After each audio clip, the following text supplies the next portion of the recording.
morning, Dog Nation. I'm Brandon Adams. This is DawgNation Daily, the daily podcast for Georgia Bulldogs fans, presented today by Kroger. Very busy show. Fridays mean UGA recruiting talk. Jeff Sentell on his way for that.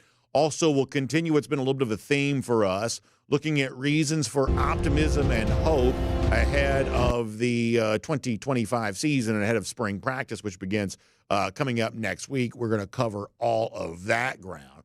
But also to begin things here today, this is sort of a weird deal. Georgia fans were kind of fired up yesterday. Many of them were, in a way that you couldn't help but notice. But the thing they were fired up on was actually, in a roundabout way, sort of old news. It's an example of something we've seen a lot this offseason. And I guess the point of all of this is, as I said, you just sort of have to notice it. It's now a little bit too large not to at least recognize. So we'll talk about that here to kick things off today. Glad you're with us for it.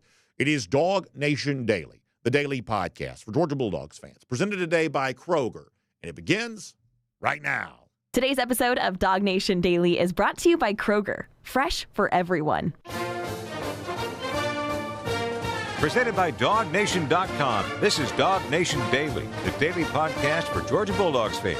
Here's your host, Brandon Adams. Let me begin with a brief announcement. Then we're going to dive right into the topic after that. I'm really excited today. You know, they don't really let me out of the studio very much. This box, I sort of live in this box. I don't get to travel beyond the walls of this studio very much, but today I do get a chance to do that.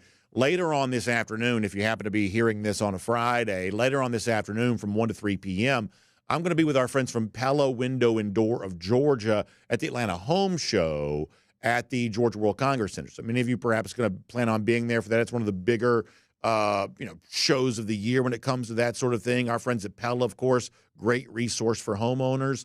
I'll see you today if you happen to be there, or if you're in the area, maybe stop by. I'll see you today there from 1 to 3 p.m. Atlanta Home Show with our friends from Pella Window and Door of Georgia.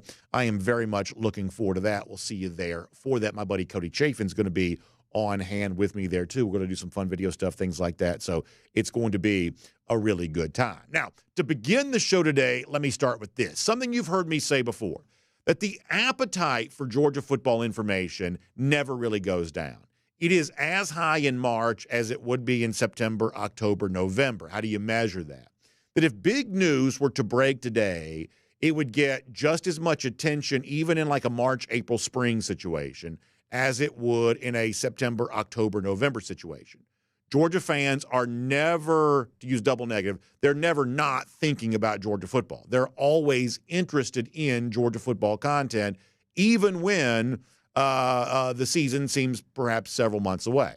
The problem with that is, and you've heard me say this before if you're a longtime listener, while the appetite for Georgia football information is always high, the availability of Georgia football information is not always matching the appetite. And in the gap between the availability of Georgia football information and the appetite for Georgia football information, a bunch of crazy stuff has a tendency to happen, because there is always going to be a gravitational pull for people to put themselves in the gap with what people want to hear about Georgia football and what there actually is to report as it relates to Georgia football. We have seen a lot of that already this offseason as it relates to the hottest topic of all with UGA right now. That is Georgia offensive coordinator Mike Bobo. Let's briefly go back in time, and then we'll give you some new stuff on this. Do you remember a few months ago? I guess it's been a couple of months ago now, when the former Georgia quarterback, the national champion, and Atlanta radio host Buck Bellew went on the air, and I still don't fully think I understand exactly how all this came to pass, but came on the air with sort of a wild report, which has since then, I think, been proven to be unfounded, but it's sort of the thing that happens as people try to fill the gap between the appetite for Georgia football information and the availability of that information. First example of that from this offseason as it relates to Bobo was probably Buck Bellew. Remember when he said this. Now, I've been working some sources close to the program. And what I'm hearing is that Mike Bobo will be stepping down next week, will resign. Mike has got some health issues that he's dealing with.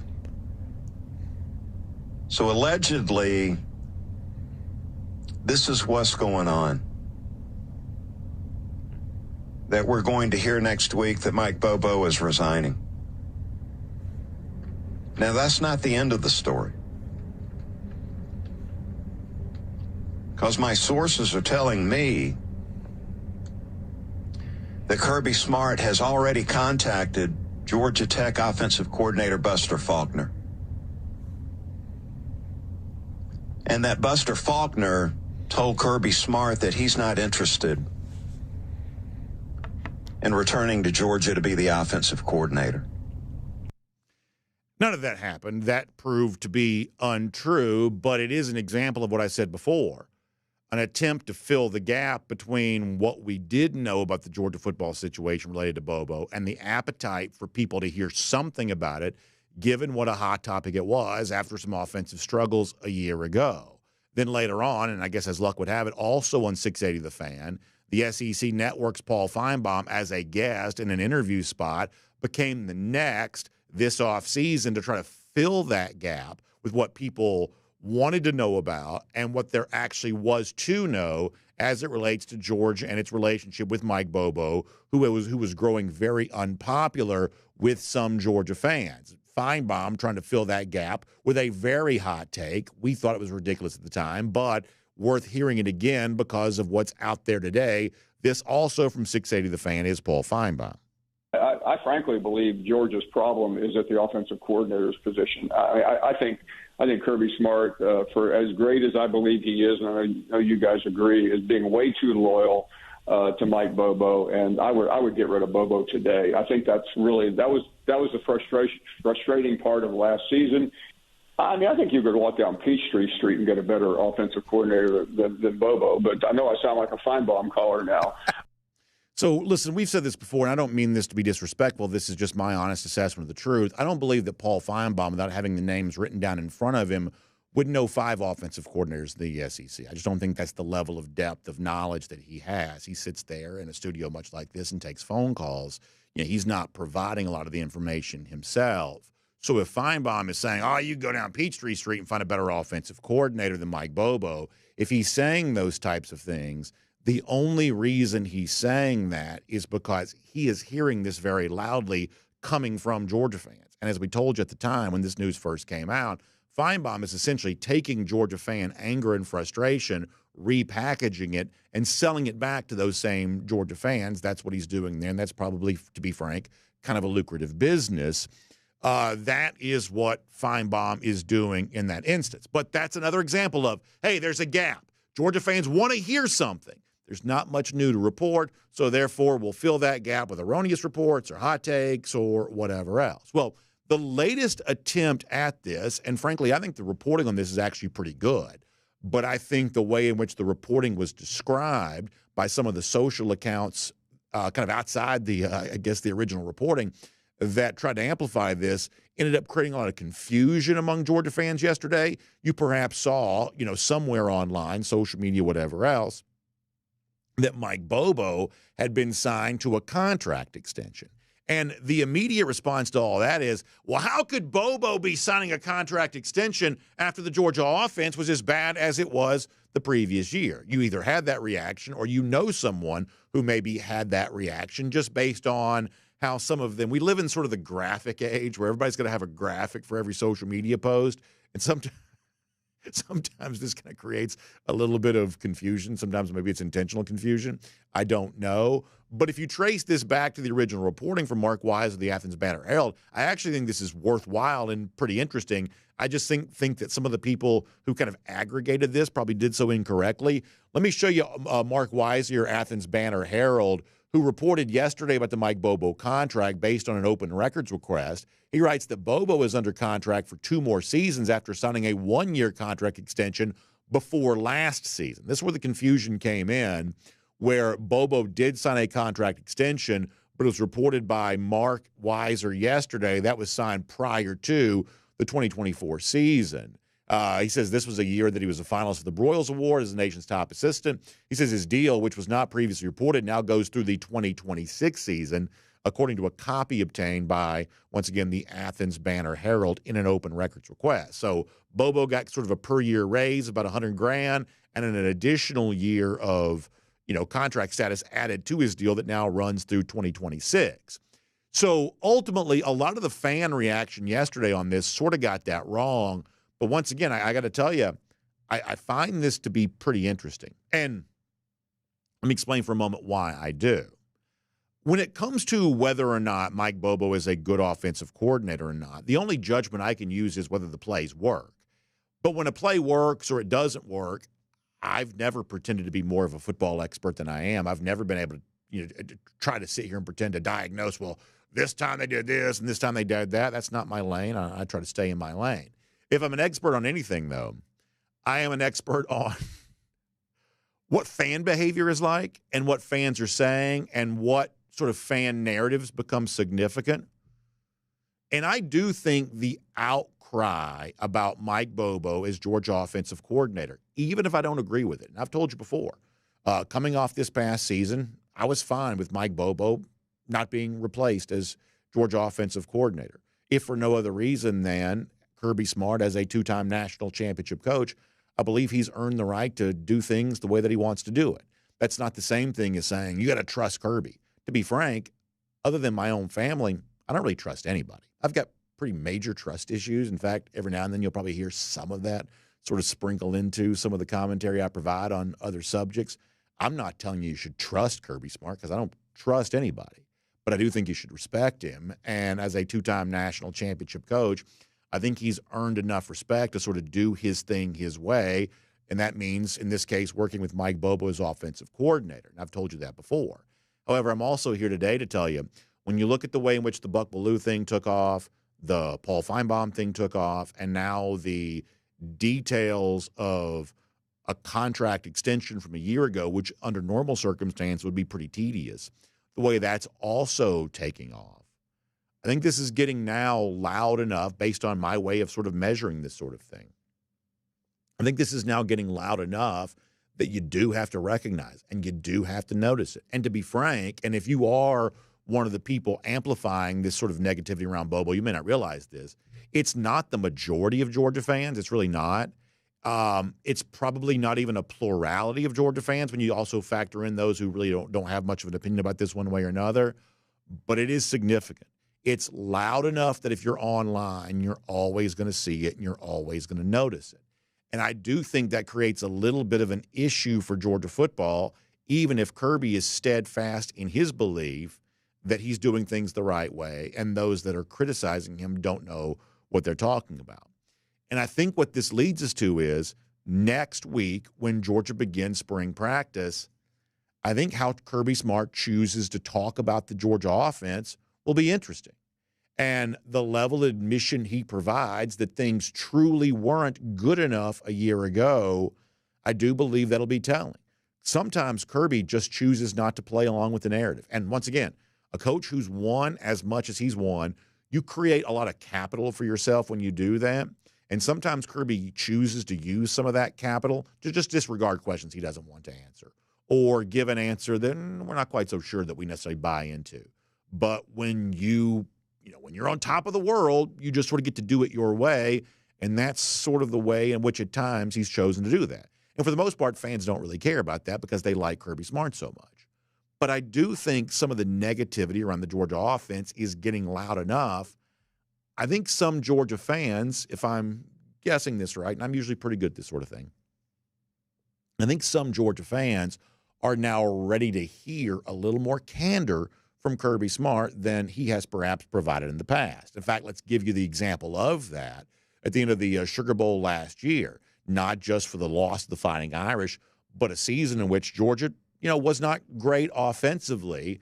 When Kirby Smart was asked to sort of give the evaluation of sort of where he thinks things are for the Georgia offense, he was willing to acknowledge some of the shortcomings, but he was also willing to kind of mitigate against some of that too. I wonder if this is going to work as Georgia gets ready to begin spring practice. Let's go back in time and hear what Kirby Smart said then. Well, I attribute to, number one, some really good defenses we played. I mean, that one was a really good defense. We have played some really good defenses. We've had a rotating a lineup with guys that have rolled in and out. And, we haven't created the same thing on defense we've done in the past. If you go to years past defense, we created more turnovers, better third downs to get the ball back. There's a lot of things we can do better to help our offense, but we certainly have to play better and do better. A lot of that has to do with health and the schedule we play and having some playmakers that can make some plays too. So Kirby says we got to do better, but he also says, hey, tough schedule, what he said, having more playmakers, things like that. Now, they did go try to upgrade the playmakers this offseason, so they put their money where their mouth was on that. But that's not exactly, in my mind anyway, a full admission of the fact that the Georgia offense is one of the things that held Georgia back this season.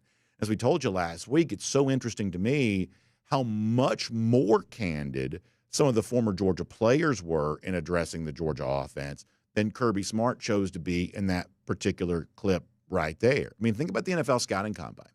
With the Georgia players who were there, fresh off an SEC championship and a trip to the college football playoff and largely very successful careers overall when you look at the full tenure, they weren't exactly taking victory laps. Many of them were anyway. They weren't exactly taking victory laps when they spoke to reporters at the NFL scouting combine. Instead, they were openly admitting they weren't particularly happy with the way maybe they had performed or the offensive unit had performed here in 2024. And I think the contrast between Kirby and his sort of mitigation of the situation and the Georgia players who were more willing to take it head on, I think it's pretty remarkable. Let me start with Tate Ratledge. This is from last week. And it's a lot of, if you watch that film, most of it's on us. It's not coaching. It's execution, taking the right steps, the little things. And so I think a lot of our success, or not having success last year, was more so on the players, and that starts up front with us. And everybody knows we didn't have our best year, and we take full accountability for that. Everybody knows we didn't have our best year, and we take full accountability for that. Forget the fact that he sort of sidestepped blaming the coaches. That's not the point. The point is Tate Ratledge acknowledges the premise that, boy, the Georgia offensive line and then the offense playing behind that wasn't anywhere near as good last year as it perhaps needed to be. And frankly, Trevor Etienne said in his own way, looking at his own position, something pretty similar. I mean, I feel like at Georgia, like something we struggled with this season was execution.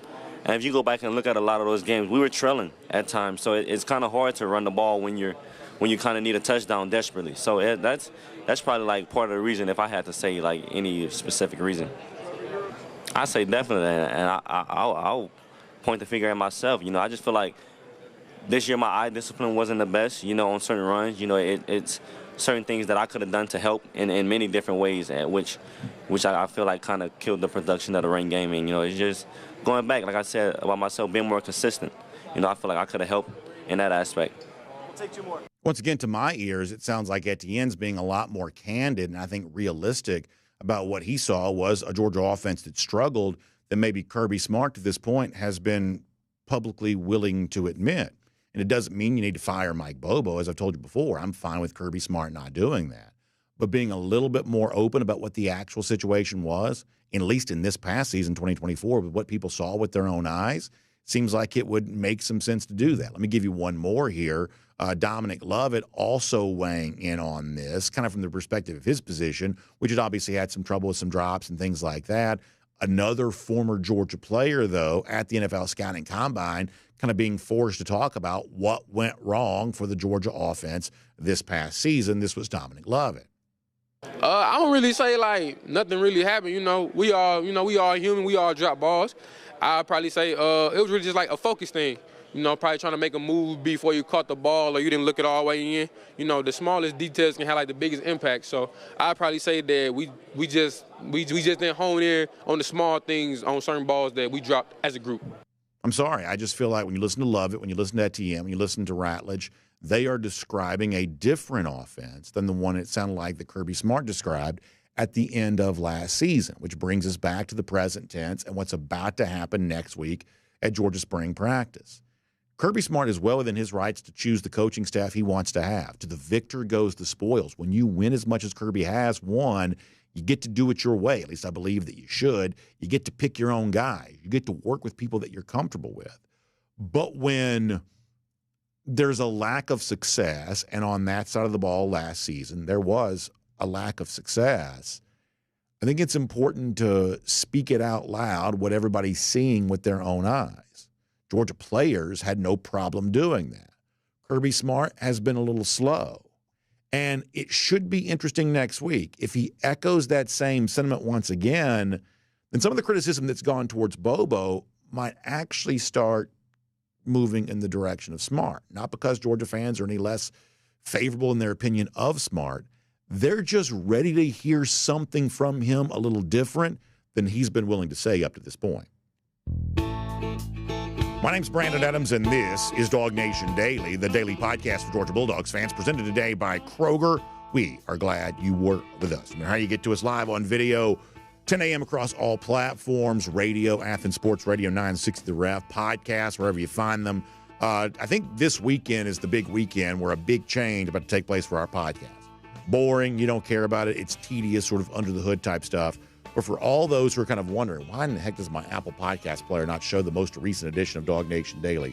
We get that fixed, I believe, this weekend. So stay tuned on that. We may ask for your help a little bit on that coming up on Monday. So kind of watch for more details on that. By the way, huge thanks to our friends at Kroger who make today's show possible. We love everything that Kroger is all about. And it's that kind of year where you're sort of getting ready for it. You like low country boils and things like that. I love just getting a big pot of like shrimp, and you put a little corn sausage with it, things like that. Outside time of year, you're cooking outside. Love something like that. When it comes to seafood at Kroger, you get a great chance to get great savings right now. And the folks there at Kroger, those seafood experts, are going to prep it for you for free. So step one, you choose your seafood, then you select your seasonings and garnishes. That's such an important thing. And then you can cook it in the Kroger oven-ready bag. I'm telling you right now, you can't mess this up. You can't do it wrong. And how good does all that taste? Kroger's got you covered on that. By the way, you put enough of the right seasoning on some of this seafood, it's going to taste great no matter what. So that's good stuff. So stop in, shop in store, or online at Kroger.com for more on that today. Okay, so before we're done, speaking of candid comments from coaches, very interesting stuff from Georgia basketball coach Mike White before we're done today, looking at the final weekend of the regular season in the SEC. We'll get to that. We'll also get to some Georgia recruiting talk with Jeff Sentell coming up in a moment, including an interesting update on, I would say, one of the more intriguing prospects in state for Georgia this year. All of that coming up. And I guess also a Georgia target of note has made a different decision other than UGA. We'll cover some of that ground here perhaps with Jeff too. But prior to that, let's go around the doghouse, presented today by our friends at Zagoria Law. And after some, I think, needed candor around the sort of offensive situation, let's get back to what we've been doing all week long, which is finding good reasons to be positive, good reasons to have renewed, and I think the original word was reinvigorated hope around the Georgia offense moving into spring practice. And over the course of the last few days, we've given you a few of these, right? We talked yesterday about Gunnar Stockton and the role that he might occupy for Georgia and how his presence kind of furthers a narrative that's actually been pretty good for Georgia in some of its battles with Texas, for instance. We talked about Isaiah Gibson and Elijah Griffin. We talked about the transfer receivers like Zachariah Branch and Noah Thomas. We've given you a lot on all of that over the course of the last few days. Today, we'll continue that. I think we may do another one of these on Monday, too. But I want to continue this today by talking about Dalen Everett, the Georgia cornerback. Now, Everett is an interesting figure in the fact that I would say that his stature among Georgia fans has really risen a lot over the course of the last year when you have big performances against a program like Texas, including a MVP turn in the SEC championship game. That's just the way that it's going to go down. So much so, though, that recently when ESPN was chronicling some of the biggest names that didn't transfer, although I don't know there was ever any real buzz that Everett might, I guess the better way to say this might be, hey, the players in certain programs, those programs are really happy they're able to hold on to. I do think that Dalen Everett's a really good name in all of that. DawgNation wrote a story about this the other day based on what ESPN had said. Max Olson, the writer for ESPN, talking about Everett, saying he finished last season with 58 tackles, 5 pass breakups, and then allowing only 2 passing touchdowns on 459 snaps. He says Everett and defense lineman Christian Miller bypassing the draft for one more season in Athens was a big one for the Bulldogs defense going into 2025. We've certainly talked plenty about Christian Miller over the course of the last few weeks, and we think that's very much true. By the way, I thought that Davin Bellamy had great stuff on that going back to Wednesday. But in the case of Dalen Everett, y'all, I think this is really big for a couple of reasons. Reason number one is, one of the things that Georgia fans are fascinated with right now is the role that young newcomer, let's not say newcomers, newish comers to the Georgia program, what they might be in a battle for at the other cornerback spot. Obviously, Ellis Robinson, the most notable name there, but we've said plenty that we think that DeMello Jones is a really intriguing prospect too. And if you've got a situation, whether it's Jones or Robinson, a relatively inexperienced second-year player might be ready to kind of step in and get more playing time in 2025. How much more valuable does that make a veteran presence like Everett, who seems like he's played 1,000 games at Georgia, feels like he's been around for a while, a lot of experience. You might be really, really glad to have that experience as you're kind of test driving some youngish players, some inexperienced players. We know enough to know that cornerback is a tough spot to be in when you're still learning the game and the responsibilities. Georgia, like a lot of the great teams in college football, asks a lot from its cornerbacks, and there's a lot to know to be ready for that. And when you're kind of on the job training a couple of guys, perhaps having a guy like Everett, that just gives the secondary a chance to be more rock solid. And by the way, the other thing I think that makes Everett really valuable is, in many respects, I'm expecting the quarterback situation, the SEC, to be pretty good this year. You know, you got a guy like Lenora Sellers, who Georgia does not play, at least in the regular season. But when you look at some of the teams that Georgia will play, I think you're quickly reminded, oh, this would be a great year to have a great secondary. You know, Nico Iamaleava is going to be in year 3. He hasn't been great as of yet, but if the light ever comes on for him, first big road game for Georgia, secondary is going to be tested. We know the Josh Heupel, offense likes to put those, defensive backs in conflict. Great to have a veteran cornerback, when it comes to that.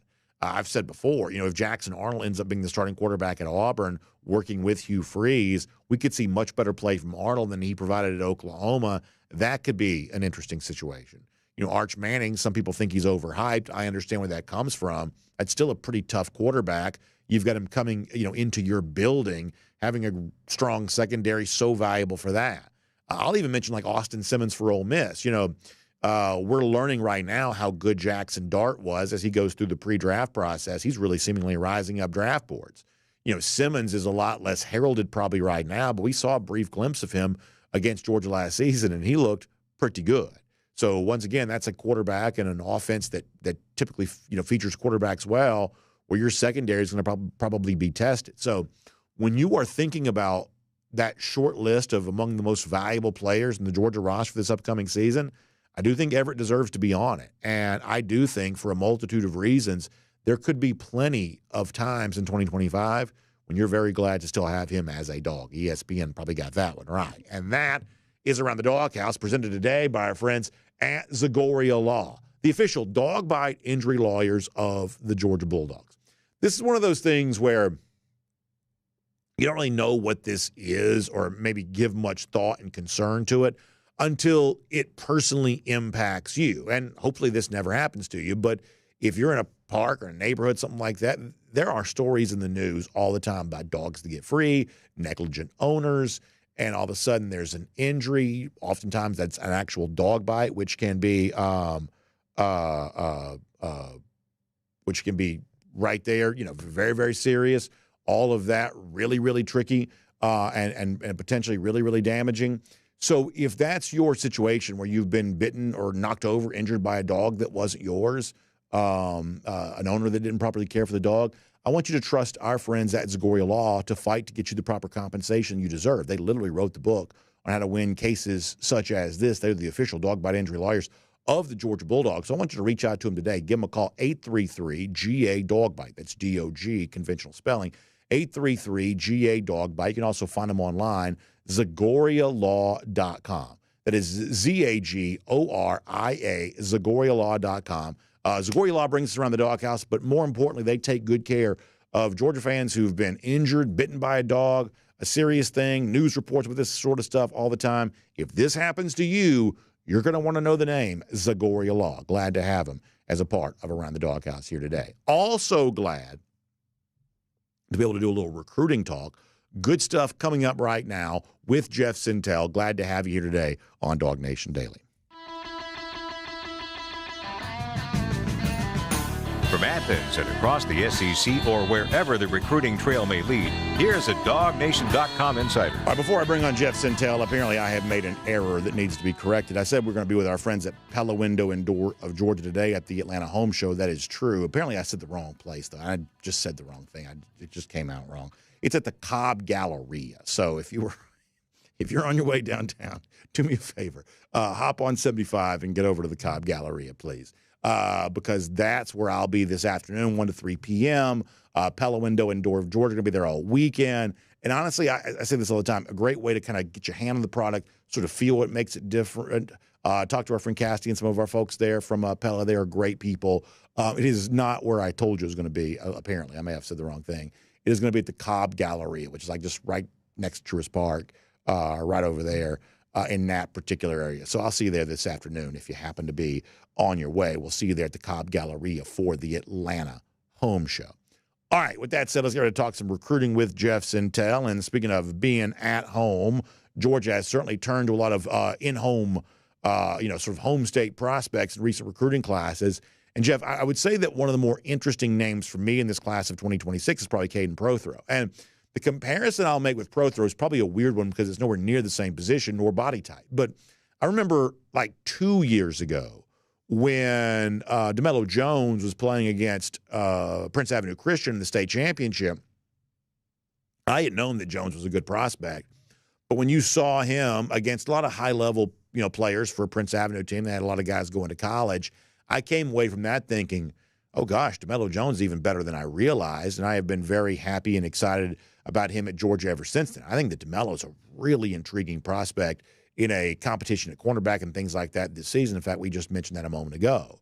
Well, Caden Prothro could not be more different from a position fit and a body type thing.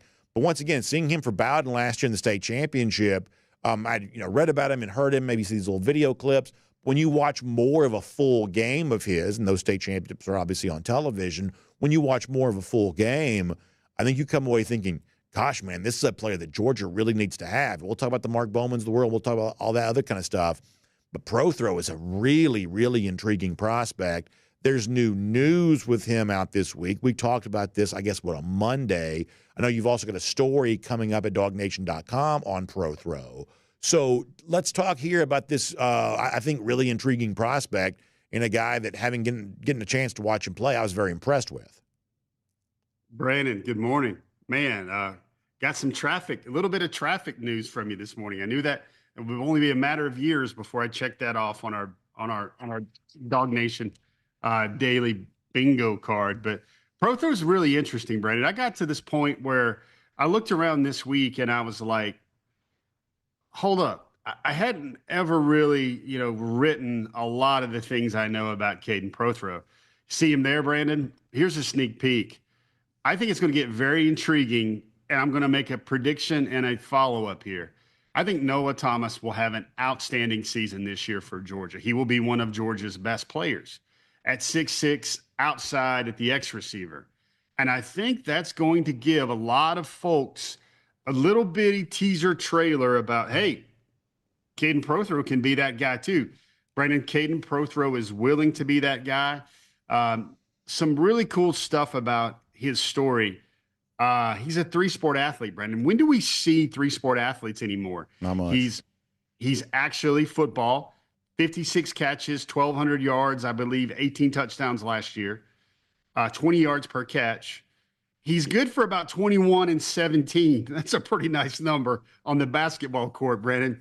21 points and 17 boards per game. That's like you used to do back in your heyday, I bet. If only. For a season, maybe. For a season. And then you've got him on baseball, Brandon. He's a left-handed hitting DH, even though he's right-handed. Yeah. So you can talk about a nice little gumbo of athleticism right there. I thought it was intriguing that he used to tell his head coach, Rich Finley at Bowden High, that he wanted to be Brock Bowers one day in college. That's the player parallel he had. He wanted to be Brock Bowers. The interesting thing here, Brandon, look at all these clips, man. None of these are as a H. None of these are as a, well, there's one of them where he's at least a little bit in the slot, but he goes to the Under Armour All-American game. and he works exclusively at wide receiver, Brandon. That was intriguing. He was named a top performer every day. I think he was the number one performer for one national service for one specific day. He told me very recently, he's like, man, he just wants to play. If he plays outside and he's an X, then he's a matchup problem. If he puts on weight and he's an attached tight end, well, then good luck with that, because right now, Brandon, he's about 6'6 plus, almost 6'7", and 210 pounds ish. So he never really has an offseason playing those three sports to bulk up. But I find this fascinating about him, Brandon. He is 6'6", he's 210 pounds. He can bench press 300 pounds, and he can power clean 300 pounds. Those are phenomenal lifts for a skilled person, much less a 6'6", 6'7" skill guy. Oh, and by the way, the squat's right around 500 pounds as well. So lots of intriguing things there about Prothro in Georgia. Brendan, I do believe that Georgia, if not, should not be seen as the team to beat here for Prothro, that they will be there until the very, very end. Yeah, and the other thing, this is getting deeper in the weeds than I want to go, but, you know, we are seeing this a lot in high school right now where the guy that could be a tight end is sort of playing the X receiver, and on the one hand, that seems to suggest, oh, that just shows you how versatile an athlete he is.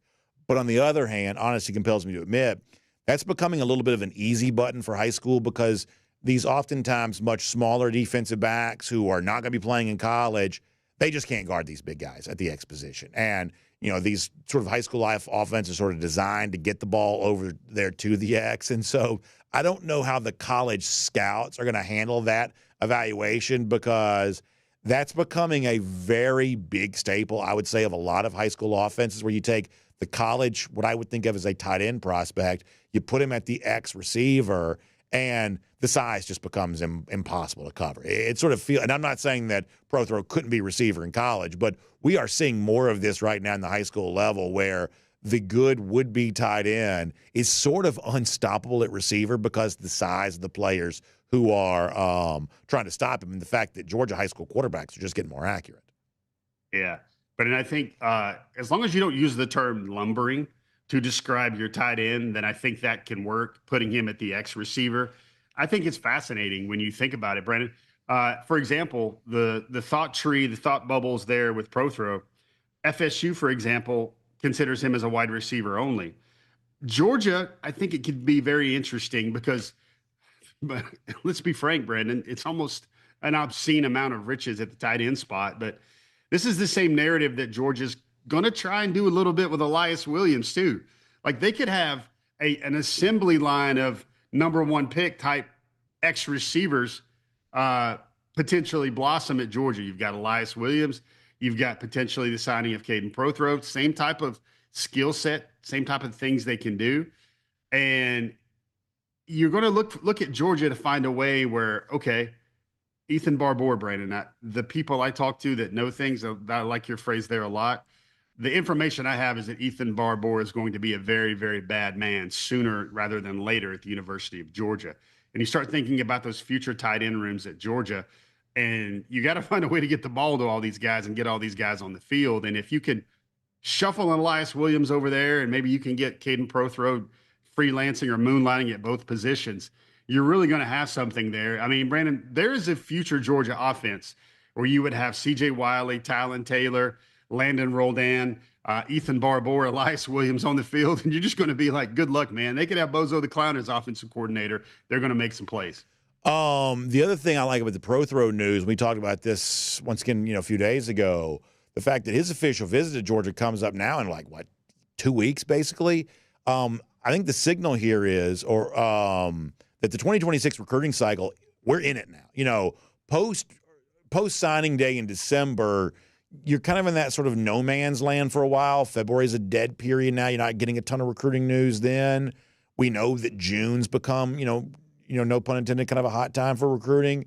We're in it now. I mean, we're getting very, very close to big visits. Spring is going to be crowded for Georgia on that our sort of long wait is over, and the hot moments of the 2026 recruiting cycle, Prothro perhaps kicking this off, we're sort of in that mix now, right? Kind of crazy. I think the most information, the up-to-date information I have from Team Prothro is that he's taking his unofficial visit to Georgia on March 22nd, that weekend. Okay. that's the only visit he's got planned so far, Brandon, because as we said, he's got baseball schedule and he's got to keep up with his baseball team at Bowden High. He's still going to take his official visit to Georgia May the 30th. He's got about 5 of those. He's got Auburn, Alabama, Texas, Florida. Those are his finalists. But this is a young man that might take it a little into the season to figure it out. Not in a really huge hurry to figure it out, but you're going to see a lot of this. Like Brock Harris, the young man out of Utah, his official visit is coming up in the middle of May. You have other players that are coming to Georgia for their official visit during the G-Day weekend. Now, we see it with about 1 or 2 players every cycle, Brandon, but there's going to be maybe 2 or 3 official visitors there for G-Day right now. So that's very interesting in terms of Georgia's not going to be very busy this weekend. Clemson is very busy this weekend. They have something called the Elite Retreat. And what Clemson tries to sell is exclusivity a lot with theirs because they have that one weekend in May and they try to tell all their priority targets. They say, well, we're really going to have officials one weekend in the summer and it's this weekend. So they kind of draw some people in that were like, well, I got to go see Clemson, and this is the only time they're open for officials. KJ Bolden comes to mind right there when Clemson got him for that official weekend, and Clemson wasn't probably even in his top 3 or top 4. But you see Clemson trying to work that angle a lot. So a name we haven't really talked about very much is linebacker Isaiah Williams from the state of Florida. He committed to Florida, the last couple of days. I guess it's always interesting when a linebacker like this doesn't choose Georgia because Georgia seems to get all of them. And then you kind of spin this with, maybe this just goes to show you what kind of position Georgia's perhaps in for Tyler Atkinson. What, if anything, does this Williams news mean, choosing Florida and perhaps leaving the lane very clear for the Dogs and a guy like Tyler Atkinson, who, I want to go back 2 weeks ago, I thought that Davin Bellamy had some very interesting things to say as it relates to Atkinson, a guy we believe could be the real deal. What do you make of these latest developments here? Interesting. Curious is the word I would use, Brandon. Florida's trying to build something there, and I think they've got at least some structure now with Napier's contract status and hot seat kind of turned down a little bit, kind of like the R.S. Andrews cool down part on his hot seat. But very curious about this decision, Brandon. Number one, he is a Georgia type linebacker. He is a guy that ran a 4.4, I believe, at the Under Armour Orlando camp. But I think this is his 3rd commitment now, Brandon. I don't know how you feel about those. When a young man has made this many commitments and then he says he's shutting things down, it's kind of like the skeptic in me kind of raises up a little bit. I'll be brutally honest with you, Brandon, probably more honest than I should be. I think Georgia would be good at linebacker if they can get that young man right there. Anything else would not only be gravy, it would be excessive. I think Tyler Atkinson would solve your problems at linebacker with a plus player in the SEC for the 3 seasons he'll spend in Athens. Now, he may not break through his freshman year, but I love it what his coaches at Grayson have told me is that, man, I can't wait to see Tyler Atkinson get to the college football and someone try to show him he's the number 6 linebacker on the depth chart and what sort of TNT explosion, nuclear meltdown is going to go in the middle of his heart, in the middle of his chest, where he's like, all right, it's like that now. All right. And he just summons up more of the things that make Tyler Atkinson great. Brandon, really special football player. I know Georgia, the safest way I can say this is Georgia somehow seemingly signs the number 1 linebacker every year. So where an Isaiah Williams decision is kind of like, just kind of background noise a little bit, but this guy would be good, very good, even for the caliber of linebacker Georgia signs every year. So you wrote a story the other day about Legend Bay. This is a new offer going out for Georgia. It's played some quarterback. Is Georgia offering him as a quarterback? What can you tell us about Bay here? First of all, Brandon, very interesting film. And for a guy like me that's probably lost weeks off my life by watching huddle films and those 15-minute ads before every huddle film, this is a unique film, Brandon. I kind of tried to tell folks in a matter-of-factly way as I could that this is different film. And it's to the point where that first play, Brandon, I wrote about it. It took 19 seconds. And he was basically tackled or dead in the water for 12 out of that first 19 seconds. Brandon, very few football plays, as you well know, go 19 seconds. I can imagine if you were on the call, you might have to get a breath or something or take a breath to call all that play because he literally breaks like 6 tackles in the first 8 yards of from scrimmage, wiggles free like a slab of butter going through your baked potato, and then takes it 60, 70 yards. Brandon, this is probably what I didn't put in this story that I probably feel comfortable sharing right now is that running backs are going to get very expensive, especially the premium running backs in this class. The one that Georgia's 2 ideal targets, they're going to have to win bidding wars, I believe, with Michigan and Miami, respectively. And you're not going to win a lot of those, especially when you're going to try and sign a big-time quarterback and big-time offensive tackles and a linebacker like Tyler Atkinson. So you got to get a little clever, and Bay is very clever. First of all, Brandon, he's mom and daddy. They named him Legend, and with a name like Legend, you better have some incredible film if you're a high school prospect. And jumps off the webpage, man. It really does. Some of these plays are like wow plays. There's an old school jump pass on his film where he looks like Tim Tebow or Paul Hornung, where his jump pass happens at the 40-yard line and it goes 25 yards while he's on the move. I say that running back stuff because he's a dual threat quarterback for his high school team in Texas. 6A football with some ridiculous highlights, but 13 touchdowns, 8 interceptions, 50% passer. We know where that's going. Obviously not an accomplished passer on the high school level. So you can look at a guy like that who, by the way, has 4.3 speed, 10.7 in the 100 as a sophomore, but also ran for 1,900 yards and 11.7 yards per carry. Most of those, oh my goodness, highlights on his tape are all improvisational, Houdini, escape artist acts. And I know it's different being a quarterback versus a running back, lead blockers and who you follow, an extra man in the box and all that stuff, but he's special. And I think it was very interesting when he was telling me about the Georgia offer because he said Kirby Smart was involved when he got offered. That's already like, I know you have 10 full hat theories going around, Brandon. It's already very unique when Kirby Smart is involved in the offer of a 3-star player from Texas. We'll certainly be watching that. Jeff, good stuff. Hope you have a great weekend. We'll be following you closely for all of the recruiting information there at DawgNation.com, and we'll look forward to speaking to you again. All right, back here on DawgNation Daily, presented by Kroger next week, too. Brandon, take it easy, buddy. Enjoy the home show at the Galleria, man. Yeah, looking forward to that. Thanks a lot. Let's take a look around the rest of the league. This is SEC Through.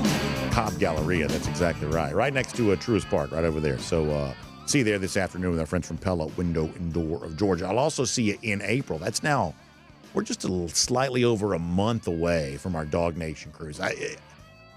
Time always goes by really fast, but in this particular case, I'm always glad when it does because you sort of blink your eye and it's sort of back time, ready to be cruising again. We are so excited about that. And my wish for all of you would be that one day you're able to join us on one of these great DawgNation cruises. And I love the fact that this year, for those who are lucky enough to be with us, that we're going to be on board Utopia of the Seas. I just think one of the most awesome developments in the cruise space in the last, say, couple of years is Royal Caribbean's commitment to putting its newest and oftentimes its best ships in these 3- and 4-night sailings because I got to tell you, for first-time cruisers, that's a great experience because, listen, when you take that cruise for the first time, you want to do all the stuff you've heard about, you kind of see on the commercials, things like that. And that's what Royal Caribbean's providing. Hey, you can be a long weekend, you can have the 4-night cruise, and you can get the newest and the best of everything that Royal Caribbean has to offer.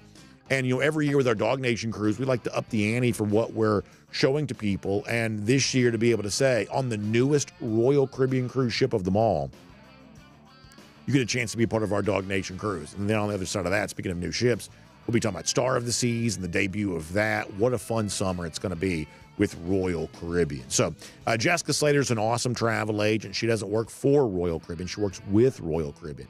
And she can tell you all of the things you need to know to make your Royal Caribbean cruise vacation every bit as good as it can be. So please give her a call. 770-718-9147. That's 770-718-9147. You can also email her at jslater@dreamvacations.com. She'll get you ready to go for a great Royal Caribbean cruise vacation this spring, this summer, or heading into all of that.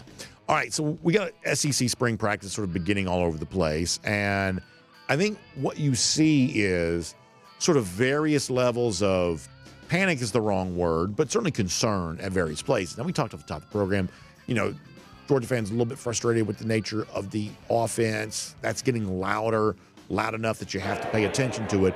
But it's certainly not a panic. We're getting some. It's certainly not a panic situation. Not the kind of thing. I mean, Georgia's still coming off a playoff appearance. They're still coming off an SEC championship. Those are real, tangible accomplishments. So the situation around whatever it is at Georgia, nowhere near as high stress as it is other places.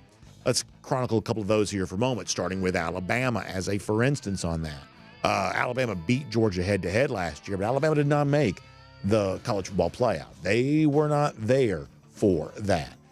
They were not really a part of the conversation who's going to win the SEC. And all of a sudden, big names like Jalen Milroe, who did not probably have a great year last year, but a big name for the program, now he's gone. Caleb Downs been gone for a little while. But Alabama is obviously in a period of reinvention. And there's a very good chance, we talked about their quarterback battle yesterday, that reinvention may take place. It may be a successful one. You've got a guy like Ryan Williams, who's no longer 17, on your offense. Well, of course, you've got a chance to do that. But when you look at the real tight collar in the SEC, a place like Alabama comes to mind. I'd say the same thing is true about Oklahoma. Look at the situation in kind of the western part of this league right now, where, for better or worse, Texas seems to be building something. A&M is trying to spend every dollar it can to keep pace with all of that. Think about LSU. You still got a guy like Brian Kelly sort of waiting in the wings there, almost to the point now where he and his Tigers perhaps being a little bit overlooked. And nestled in all of that is Oklahoma, with what seems to be kind of the final vestiges of a lame duck coach in Brent Venables, but they're trying to do everything they can to perhaps change some of that. That's also another one of those teams that has a lot of work to do here this spring. As we talk about everything happening in Georgia, we're also going to try to keep our ear to the ground and discuss some of these other leagues. I should say other teams in the league, I mean to say. Speaking of another league, though, did you notice where Oregon coach Dan Lanning just signed a very big contract extension with the Ducks, now paying him over $11 million per year, kind of putting him in that category of top 5 highest paid coaches in the sport? One of the things I find interesting about this is it's certainly now, you would presume, on the basis of the buyout, which has got to be huge. It's sort of, in some respects, maybe puts Lanning kind of out of the conversation of when the next big SEC job opens. If Lanning's being paid this way, and if right now Oregon's spending as much on NIL as it is, you sort of wonder, will we no longer hear Lanning's name being mentioned as a candidate for these job openings? Alabama, when that happened, other SEC jobs when they become available. Has Oregon, because of its willingness to spend both on the coach and on the players, has Oregon now truly made itself into a destination job where this is the only job that Dan Lanning will ever have, at least as long as he coaches college football? It's a pretty big financial investment. I'm not quite ready to say that yet because I still think the role of geography plays a big, hand in kind of the best coaching jobs. And, no matter how much money Lanning has to throw around and how much money he himself is being paid, there is still a geographic disadvantage to being the Oregon coach. You're very far from the best players. They don't live in the Pacific Northwest. You're also very far from the epicenter of the conference you're currently in. That's a little bit of a messy situation. So I don't know that this contract alone is enough for me to take Dan Lanning off the shelf of a guy who could consider moving around and taking a different job. I still believe at some point in time he's back down here in the South, but hard not to notice the investment the Ducks willing to make in him. And then finally, I'll give you this. We don't typically have much reason to give credit to Urban Meyer. Meyer's not one of our favorite guys, but on his podcast recently, he did perhaps finally get something right in that when you look at the way in which college football is evolving, we are getting dangerously close to no longer having big non-conference games, the sort of thing that makes the sport interesting. And we're hearing a lot of different people say that. Matt Rule has embarrassed himself continuously over the course of the last few weeks, speaking in that way. But honestly, he's not the only one. The Big 12 commissioner, Brett Yormark, the other day was sort of talking about that too, that if we're moving into a world in which there are guaranteed playoff spots, the Big Ten, the SEC perhaps getting 4, the Big 12, the ACC perhaps getting 2, it's being pointed out by many people, all of a sudden now the only thing that's going to matter is your record in conference. That the non-conference games could either hurt you or just be neutral. They perhaps have very little chance to help you. And so therefore, a lot of people are saying we're just sort of better off not playing these games at all. Meyer becomes the latest to point that out, and I think that he's probably right, a rare instance for me to acknowledge that anything you incentivize, you'll get more of. And ducking tough games has been incentivized in college football. So therefore, you are going to get more of that. More and more programs looking to, like Nebraska did recently, canceling a series with Tennessee, like other programs have hinted, not even scheduling these games at all. And as we told you, I think it was yesterday, the College Football Playoff Selection Committee has only itself to blame. Their inability to sort of think about college football in kind of a sort of holistic sense has now created a situation where people want the best records they can get by playing the easiest competition they can play. And if we're not careful, that is what college football is going to become. And in doing so, we will have less of what we've loved, the week-to-week drama of the regular season, and more of what there, frankly, for now seems to be a little bit of a limited appetite for, which are these first-round college football playoff games that were not well received last year, at least other than the fans that attended them in person. I would say that the college football playoff, the first year of the 12 team, was not a success, not by any kind of measuring stick. But it seems like we're going to get more and more of that, being force-fed that, whether we want it or not, and we're going to get less and less of the sort of week-to-week drama that's made this sport most of our favorite sports for most of our lifetime. So be very careful here. Urban Meyer, in this particular case, might not be wrong. And that is Cruise Around the SEC, courtesy of Royal Caribbean. Now, we're also getting ready for a final weekend here in the SEC for college basketball before the SEC tournament next week. However, as we've been warning you, that if you really want to, as we transition to our long finish here presented by the Finish Long Drink, that if you really want to make your case for the NCAA tournament, you can't wait for Nashville, you can't wait for the SEC's basketball tournament. You got to do it during the regular season. So one more chance for Georgia to make one more impression in Stegman Coliseum against Vanderbilt tomorrow. Our hope is that Georgia fans come out in large numbers for this. They get loud, and they, I think appropriately appreciate what has been a pretty good turnaround season for Georgia this year in the deepest league of all time in college football. Now, really, we believe to be in the NCAA tournament.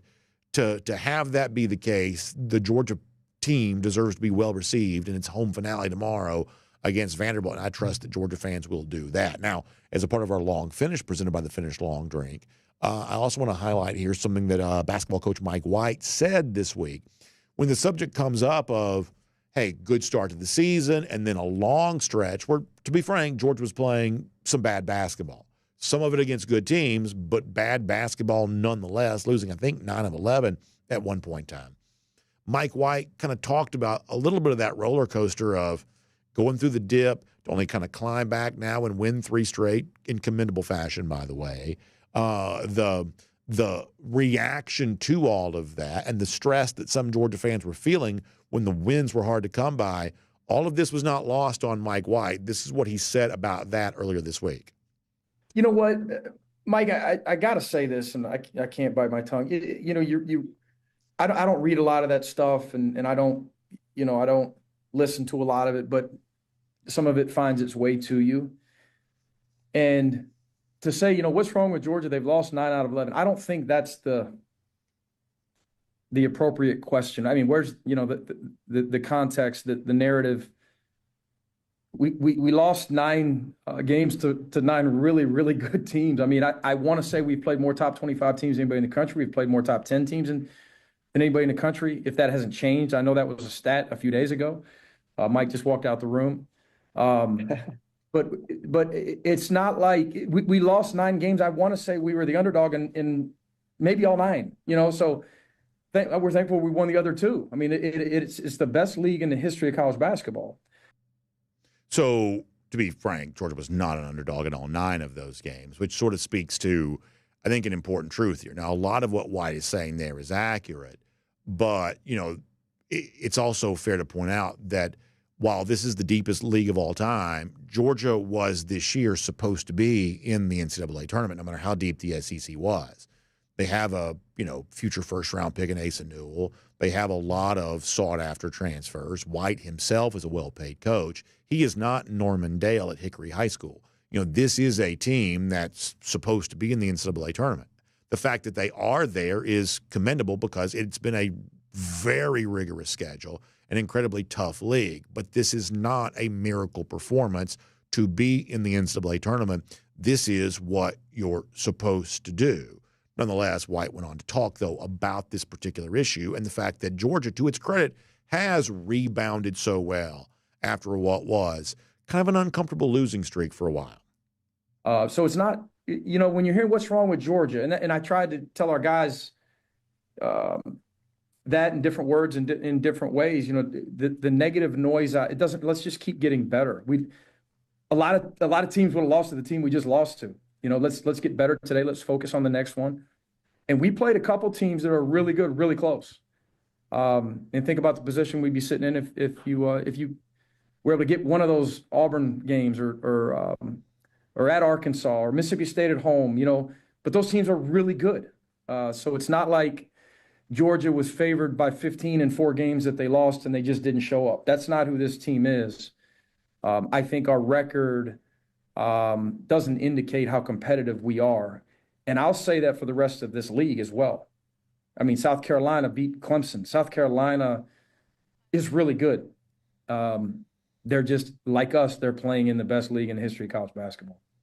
So I do think a lot of what he says there is true. Georgia deserves, it is commendable that when things kind of went south for a bunch of players who've only been playing with each other for a couple of months, that White was able to find a way to hold it all together and keep this team in the mix just enough so that it can have this 3-game winning streak right now. And frankly, they've played really good basketball over the course of the last 3 games.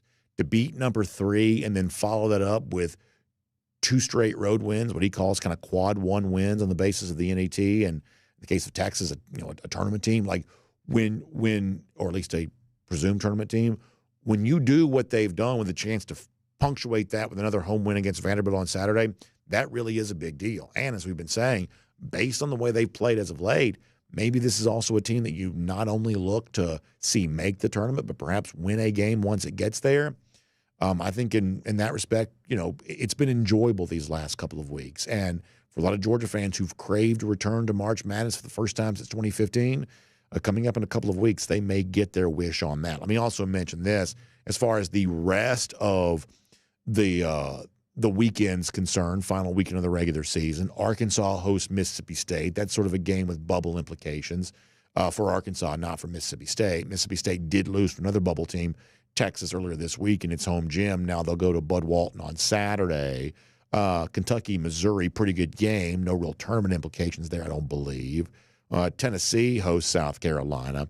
You've got another one of these Iron Bowl basketball rivalry games. Auburn won in Alabama earlier this year, tries to go for the season sweep in their own gym coming up on Saturday. A&M goes to LSU. Ole Miss goes to Florida. I'd keep my eye on Ole Miss a little bit getting close to the tournament. That could, to me, sort of feels like one of those really kind of interesting teams that might be flying under the radar here just a little bit. And then the other game, this is going to be really good. I'm not quite saying that a tournament berth is at stake. Both these teams may actually make it.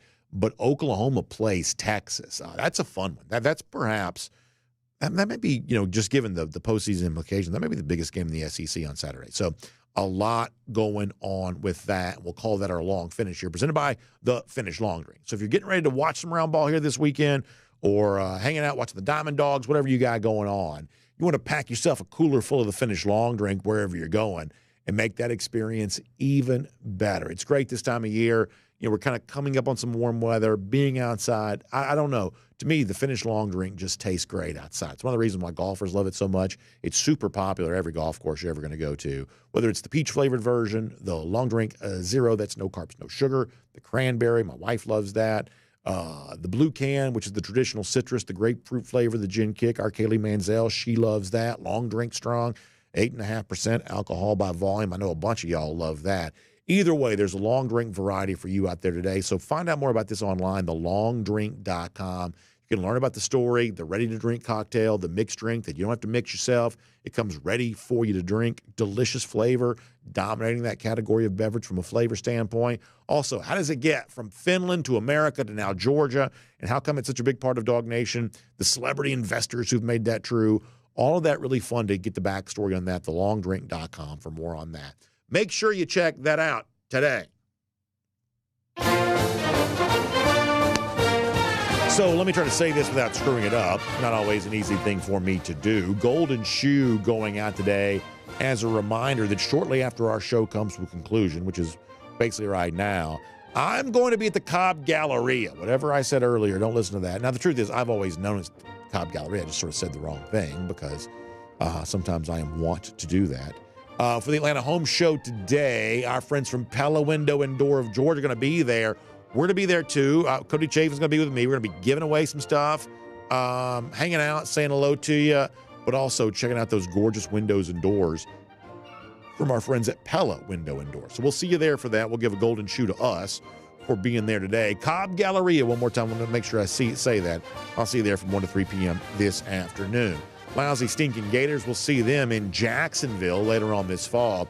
About 1,581 days. That's how long it's been since Florida's beaten Georgia. That is our Gator Hater Updater. Y'all have a great weekend. I'll see you back here Monday. DawgNation Daily, presented by Kroger.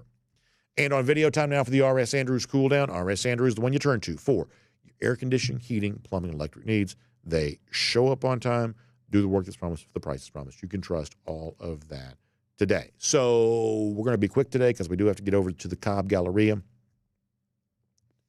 But we will take a couple of comments here. Jack Fullerton kind enough to say this. Like the button if you can't like the show. Well, listen, I always joke about this. If you don't like the show, send me an email. If you do like the show, tell everybody. But if you are willing to hit the like button, I appreciate that. I've never been very good at like pushing that sort of thing, but it does seem to help. The big tech overlords at least suggest that. Jack Fullerton says, I've never seen likes equaling the number of viewers. I really don't either. That's one of the reasons why we don't do stuff like this. So, like, it used to be in the old days, give us a podcast review. Got to give us a podcast review. And people have given us reviews over the years, but I have never, and we've had a podcast for a long time. And, I won't bore you with the details, but, like we do this for a living. And I have never seen a correlation between the podcast reviews and the podcast listens. It's never. Not one time. That's sort of a best practice in the podcast world. Never seen it matter. Sort of the same thing when it comes to the likes as well. Now, every now and then, you'll see something on YouTube, and this probably pops up in your feed, where it's like some rando. And listen, I'm not mad at like randos for doing stuff. People should do what they want to do. But it's always like a thumbnail that doesn't quite match the content of the video. And that thing just sort of explodes out of nowhere for someone that doesn't have a large following. And I don't fault people for whatever following they have. And this one video just sort of explodes. Like every now and then you do sort of see stuff like that. We're not quite so much in the explosion business, though. We're in the we show up at the same time every day and deliver a consistent product business. And so from that standpoint, the likes and things like that are probably less important for us. But we do greatly appreciate anything you can do to help us share the show. But yeah, Jack pays attention to this stuff, obviously. Spencer Clark says, my biggest fear in life is to be an old fool. Yeah, I get some of that. However, what's the old tag team line?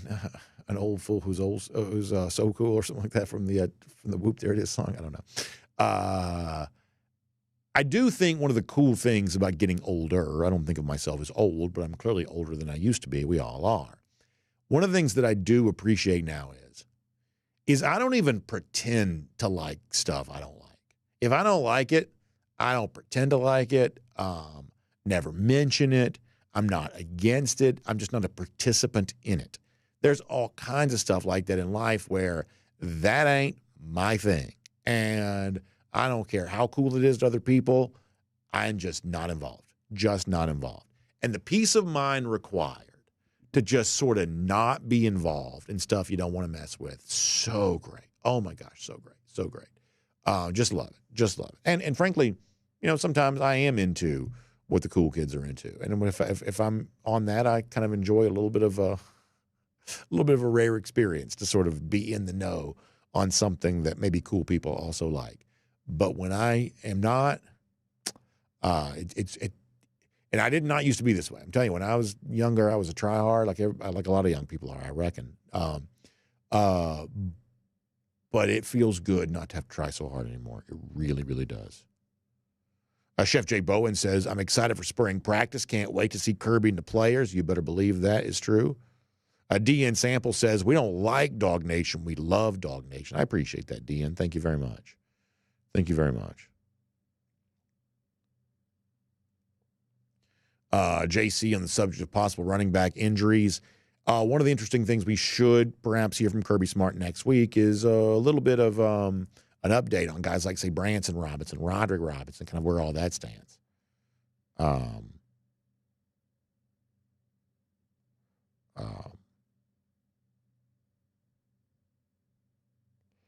Let us see what else.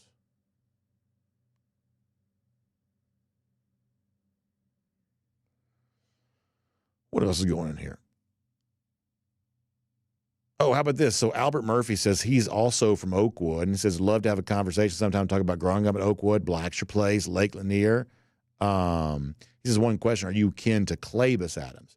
I don't think so. But yeah, like that whole like Oakwood, Blackshear Place, that whole area around there, that's where I grew up for sure. That is where I grew up. Around there all the time. But I don't think Clabus Adams, unless I'm not thinking of something. But yeah, Albert, sounds like you're right there from my spot for sure. That's cool. All right, what else? Let me go to DawgNation.com for a minute. Like I said, we got to be quick today, y'all, because we got to bounce over to the Cobb Galleria. Richard D says, I'm not as good as I once was, but I'm as good once as I ever was. Yeah, I would say that's probably true. I'd say that's probably true. Listen, Toby Keith, an all-time legend. You appreciate that. How about this? William Camacho now goes by Bill Camacho. I like that name, Bill Camacho. I like that. I do like that name. That's good. I'll try to remember that. Garrison Tucker says when he was younger, he cut the stumps in Lake Blackshear. So different. Blackshear, Georgia, that is Stetson Bennett territory. What we're talking about is a very small part of the Oakwood area, right off 985. Back when I was a kid, it was used to be called Exit 4. Now it's something different. Now it's a different exit now. They changed the exit numbers.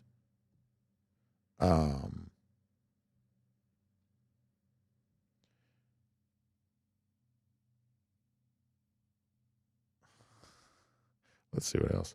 Oh, good to see Lee Burkett back in here today. He said he had a hernia surgery. Hey, listen, Lee, we're glad that you're here. Missed you. I'm glad you're here right now. Eugene Marine says he's currently in a Teams meeting, but he's listening to me. Got to keep those priorities straight. Certainly appreciate that. Bill Camacho says the Diamond Dogs begin SEC play next weekend for sure. Garrison Tucker asked for the DawgNation Cruise Contest. I got to find that out. We did notify the winner, but they never notified me who it was. If I've got people listening right now, let's see if we can get that name, and so we can give a proper shout out there on that, because we never did do that. We need to do that. But I don't know, but I do know that we did have a winner. Oh yeah, Bill Camacho also pointing out, I like when daylight savings times arrives. I do not like, though, the losing an hour of sleep, but this weekend I guess it's time to do that. I guess it is time to do that. All right, let me go to Facebook for a minute, then we got to bounce out of here today.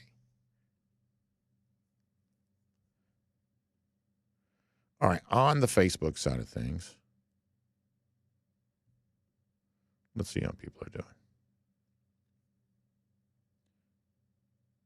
Jacob O'Neill enjoys the Blackshear mention. Ken Holcomb says he loves Dog Nation. Ken, I really appreciate that.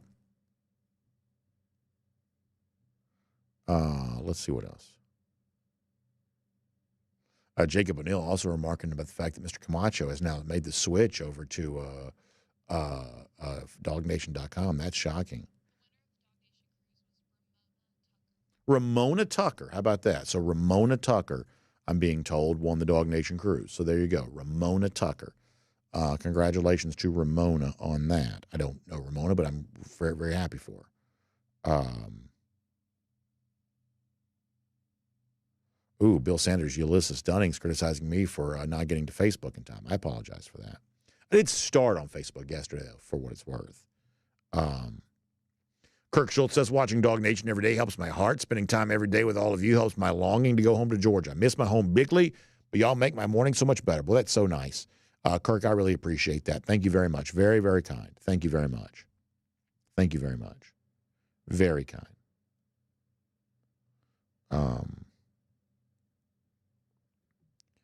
All right, let's see what else. Lucy Bowers-Boykin says she needs a golden shoe just for showing up on time today. Well, Lucy, we'll certainly give you an honorary one of those, if nothing else.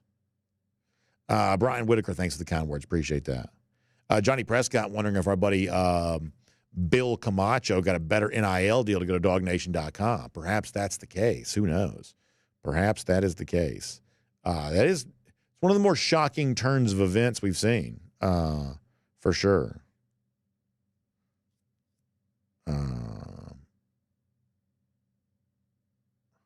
All right, so here's the deal. People mentioned the bracket challenge. So next week, it is my honest intention to get the bracket stuff that I promised a year ago out so that we can do a new bracket contest after that. Because I have something I want to do for the new bracket contest, but I can't do that until we get the old stuff out.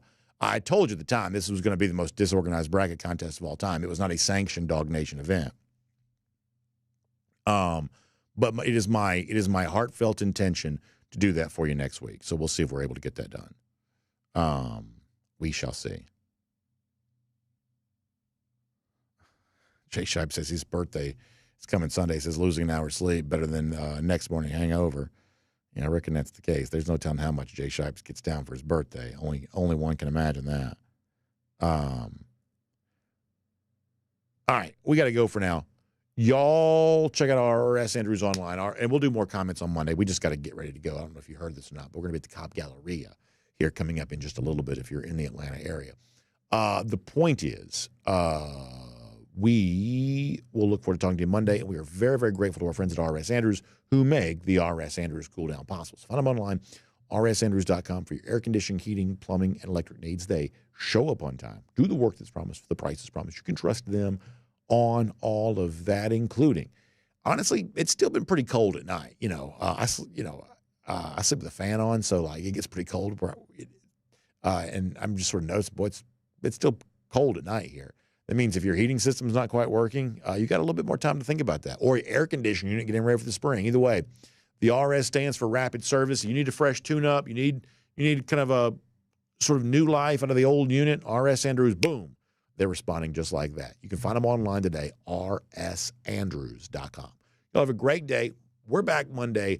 Dog Nation Daily presented by Kroger. Best luck to the Diamond Dogs against Columbia, basketball team against Vanderbilt, Lady Dogs in the SEC tournament. Is that right? Whatever. Softball team, obviously got a big one coming up here too. So best luck to everybody. We'll see you back here Monday. Dog Nation Daily presented by Kroger.